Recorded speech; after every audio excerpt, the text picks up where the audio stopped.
इस समय यूएन में काफी घमासान बहस चल रही है, बल्कि बात यहाँ तक आ पहुंची है कि दुनिया के 3 बड़े देश भारत के पक्ष में आकर अब V5 कंट्री यानी वीटो धारक देशों के उस प्रस्ताव का विरोध कर रहे जो अगर लागू हुआ तो भारत जिंदगी में कभी भी वीटो धारक देश नहीं बन पाएगा। जी हाँ दोस्तों, चाइना और अमेरिका ने मिलकर कुछ ऐसा प्रस्ताव तैयार किया है कि भारत को यूएन में स्थायी सदस्यता तो मिल जाएगी, लेकिन वीटो लगाने का अधिकार नहीं मिलेगा। और सबसे बड़ी बात, इस प्रस्ताव को पारित करने के लिए चाइना ने करीब 50 देशों को अपने पक्ष में भी कर लिया है, ताकि इस क्लॉज को यूएन में लागू करने के लिए उसे बहुमत मिले। हालांकि भारत और उसके मित्र देशों ने चाइना अमेरिका की इस शतरंजी चाल को सबके सामने भंडाफोड़ कर दी है।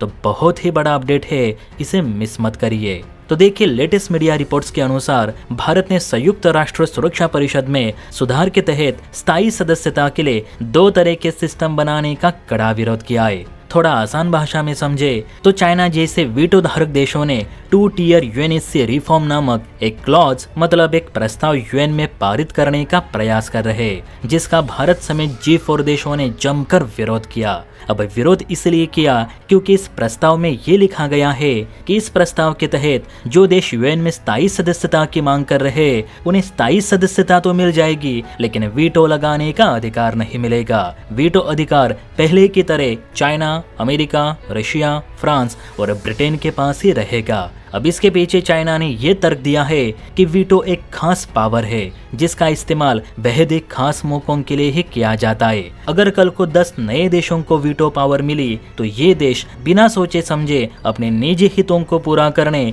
या अपने मित्र देशों की रक्षा के लिए इसका गलत इस्तेमाल भी कर सकते हैं, जो कि यूएन की न्याय देने की ट्रांसपेरेंसी को खत्म कर देगी। इसीलिए वीटो के मिस यूज को रोकने के लिए हम ये प्रस्ताव लेकर आए हैं, जिसके अंतर्गत भारत जैसे देशों को स्थायी सदस्यता तो मिलेगी, बाकी वीटो पावर V5 देशों के पास ही रहेगी। अब इसी प्रस्ताव पर भारत, जर्मनी, ब्राजील और जापान ने जमकर आपत्ति दर्ज कराई है। यूएनएससी में भारत के स्थायी प्रतिनिधि हरीश जी ने ये कहा है कि ये कोई प्रस्ताव नहीं तो हमारी मांग को दफनाने की कोशिश है, यह सुधार नहीं तो हमारी मांगे कुचलने का प्रयास है। भारत का यह अधिकार है कि उसे वीटो पावर मिले, क्योंकि इस वक्त वैश्विक प्रतिनिधित्व, शांति योगदान, आर्थिक एवं राजनीतिक वजन और ग्लोबल साउथ के आवाज के नाते हम वीटो की मांग कर रहे, कोई भीख नहीं मांग रहे।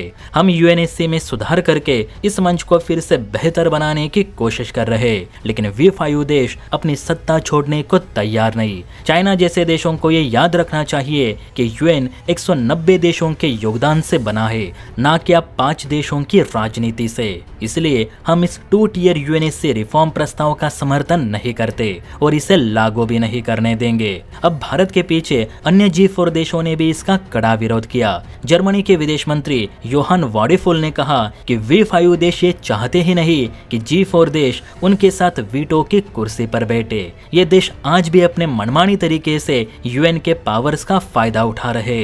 वाडेफुल ने यह भी कहा कि चाइना ये ज्ञान देना बंद करे कि हम वीटो का मिसयूज करेंगे, बल्कि मसूद अजहर को ग्लोबल टेररिस्ट घोषित करने के प्रस्ताव पर वीटो किसने लगाया था ये पूरी दुनिया जानती है। इसलिए वीटो का ज्ञान हमें ना दे।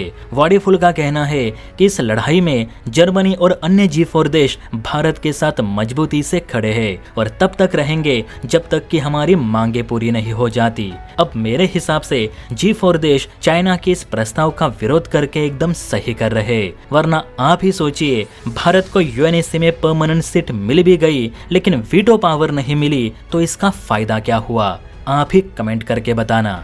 जय हिंद।